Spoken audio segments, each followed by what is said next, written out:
Bismillahirrahmanirrahim. Assalamu alaikum. In this lesson, we'll be analyzing the ninth chapter of the first part of the novel Atonement, written by Ian McEwan. Okay, so Cecilia spends a long time trying on different outfits before coming down to dinner. After deciding on an ensemble and finishing her hair and makeup, she exits her room just to find Jackson and Pirate in tears over being unable to find their socks. She comforts the boys and helps clean their room. Though Bryony has matured too fully for Cecilia to be able to mother her, Cecilia is able to manifest her nurturing tendencies towards the twins whose behavior is still fairly infantile. Again, the theme would be perspective over there. Okay. So as she descends to the dinner, Cecilia imagines how the evening will play out.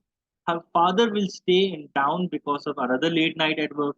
Her mother will anxiously tend to the guests out of guilt at spending time away to deal with her headaches. Leon will avoid assuming his father's role. These arrangements are familiar to her and she longs to move on. While Bryony's focus is on dictating and controlling what others do, Cecilia is simply predicting those behaviors. However, much like Bryony's self absorbed literary reflections, Cecilia's efforts to imagine what will happen end up dreadfully different than the actuality.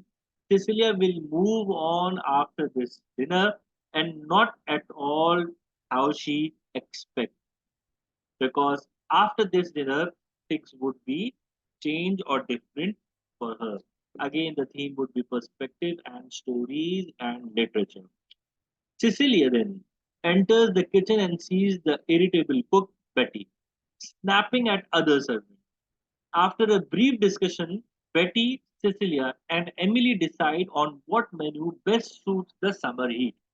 Cecilia goes for a stroll outside with Leon and he tells her stories about his life in the city. When it is her turn to explain what she has been up to, Cecilia feels embarrassed to tell her futile objects, useless objects, like reading Samuel Richardson's book Clarissa. Yani कि she's trying to portray that look at the other characters such as Leon, how his life is, what he is going out, living an independent and confident life, and look at her, what is she doing? Okay, so Richardson's Clarissa, the book Clarissa, it provides a notable symbol here. Why? Because the classic novel's plot, it revolves around the heroine's struggle against sexual immorality and a cruelly unhelpful family. In a few chapters, Cecilia herself will find her life profoundly altered by these very factors. Using another novel as a foreshadowing of the plot also self consciously highlights Atonement, the novel Atonement's status as a novel. Again, themes would be perspective and stories and literature.